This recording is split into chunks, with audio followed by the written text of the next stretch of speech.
it Rose in prison or normal activities? I'm not sure I understand the question. Like they're Rose in prison, or is it? Well, they've spent the last 35 years incarcerated, so certainly they've grown anyway, right? They're not kids anymore, they're adults, but they have gone way above and beyond any expectations. If they were black, would they have been given the same right? Yes, they would have. I believe that they would have. The DA After 35 years? Yes. Anna Marie, the DA has made it very clear over and over again that Eric and Lyle Menendez have not taken responsibility or accountability for their crimes. That is patently false. They have, repeatedly. I don't know why he keeps repeating that. That's just not true. They have. What do you say to those people who think that they may still be a danger to society if they are free? I think that's absurd to those people. Absolutely absurd. You guys still have next week to go through. Yes. Do you have any hesitation, or is there still any little bit of worry that it might not fully go in your guys' way next week at all? Of course. There's no way for us to predict how next week is going to go. We have great faith in the system. We have great faith that justice is going to prevail. We have great faith that this judge is acting based on the law. So that gives us hope because they've certainly earned it. And if you could say something right now to Eric and Lyle, what would you say? We're so proud of you. We're so proud of you. We're going to fight for you forever. And I really hope this happens. Maria, what do you want to say to the district attorney? Because I know that your family has felt the DA hasn't listened to the family, hasn't paid attention to what Eric and Lyle have done for the last 35 years, and listened to your argument. What do you say to the DA? You can start today, is what I would say to the DA. It's not too late. You can start listening to us now. Anna Marie, will we get to hear from Eric and Lyle next week? I believe that they're going to prepare statements. I don't know that they will be testifying. That's a lawyer question, so I'm not sure. Yeah. Well, I was just thinking because, the prosecution is basically saying their whole issue is that they believe they haven't accepted full responsibility. Why not just put them out there so they can hear from them and eliminate that roadblock? Again, that would be a question for their legal team. Okay. Yeah. Anything else? Yeah, good. All right, thank you, everyone. Thank you. That was the post conference. Okay, back out live there to Los Angeles over LAX. We're going to step away from that story. Wanted to cover it from all angles comprehensively today with some important stakeholders like DA Nathan Hochman there in Los Angeles County. All right, I'm Andrew Kraft. We're in a new hour. Remember, we're monitoring this live event there also in Los Angeles.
do want to focus our efforts now on the Middle East and also what came of this meeting. The White House describing it as constructive. Our special envoy there, Steve Witkoff, meeting with the Iranians. This was the White House statement put out about the meeting. I'm going to read it in full here.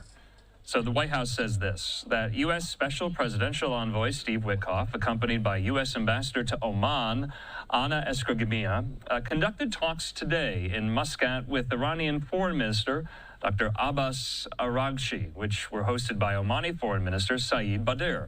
The discussions were very positive and constructive, and the United States deeply thanks the Sultanate of Oman for its support of this initiative. Special Envoy Witkoff underscored to Dr. Araghchi that he had instructions from President Trump to resolve our two nations' differences through dialogue and diplomacy, if that is possible. These issues are very complicated, and Special Envoy Witkoff's direct communication today was a step forward in achieving a mutually beneficial outcome. The sides agreed to meet again next Saturday. The news there buried at the last sentence of the statement. They will meet again next Saturday. In the meantime here, we have a live picture there in the region over the Tel Aviv skyline. As you know, Israel is a key part and player of this entire story. And let's talk about it even further with my colleague here in the newsroom, Austin Westphal, and our friend and colleague, national security analyst and expert and retired Marine intelligence officer, Hal Kempfer. They joined me on this Saturday. Hal, good to see you. We're going to start with you here. So the side is going to meet again next Saturday, continuing to talk. Is that being touted as a success that they got to another meeting? Andrew, so far, that's pretty much what came out of it. It was an interesting meeting. I don't know how much preparation Steve Witkoff really had because he's coming straight down from St. Petersburg, where he's meeting with Vladimir Putin, talking about the war in Ukraine, and then boom, he's in Oman and Muscat having this.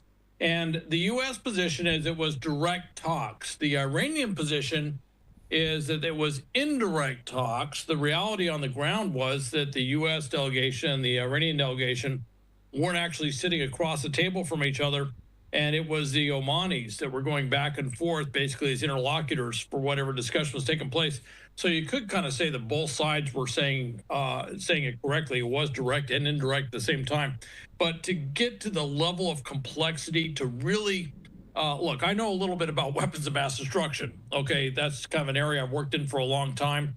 The negotiations are extremely complex. They're very technical in terms of what we want to achieve there. There's some details that have to be ironed out, which is what exactly do we want dismantled? Do we want everything nuclear or everything atomic dismantled? Just the stuff that's more high-end enrichment? What do we want done? So there's a lot of discussion to have happen, and that's going to require some very direct discussions, as in sitting across the table with some folks that have a lot of scientific and engineering knowledge and knowledge about nuclear weapons to really iron out these details. So, Hal, I got two questions for you here. The question of indirect versus direct talks, why does that even matter? And two, why would parties from both nations meet, boots on the ground, in Oman if they weren't going to hold direct talks? Does that make sense to you? Austin, I got to tell you, there's a lot packed into that question. I think we wanted to say we're talking. And President Trump has put this timeline of 60 days, all right?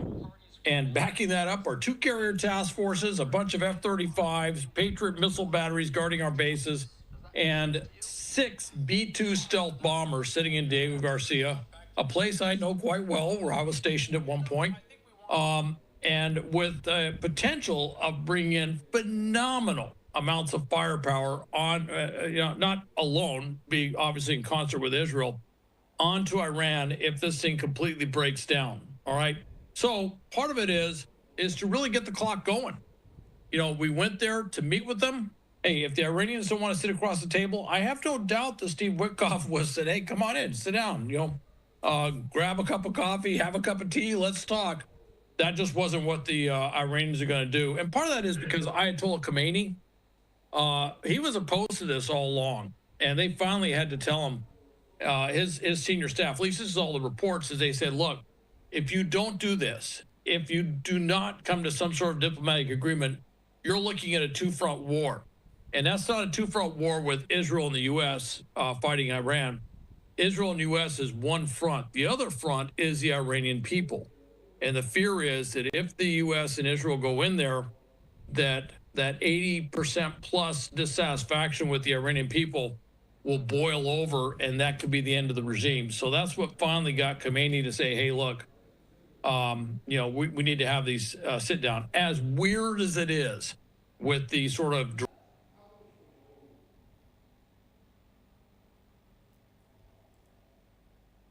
Today, I choose to do your own way. And please, I apologize for those of you who in the back are past the tent. Next Sunday, we will make sure you have enough seating space, okay? Come if you want to give your life to Christ. Jesus, Jesus, what a wonder you are. Jesus, Jesus, what a wonder you are. We proclaim it and declare you are God. Jesus, Jesus, what a wonder you are. Jesus, Jesus, what a wonder you are. Jesus, Jesus, what a wonder you are. We proclaim it, and declare you are God. hey. Jesus, Jesus, what a wonder you are. We proclaim it, and declare you are God. Jesus, Jesus, what a wonder you are. Tell him we proclaim it. Hey, you are God. Jesus, Jesus, what a wonder you are. Tell him we proclaim it. And declare you are God. Hey, Jesus, Jesus, what a wonder you are. sing we proclaim it. And declare you are God. Hey, Jesus, Jesus, what a wonder you are. proclaim it. And declare you are God. Hey. Jesus, Jesus, what a wonder you are. We proclaim and declare you are God. Jesus, Jesus, what a wonder you are. We proclaim it and declare you are God. Jesus, Jesus, what a wonder you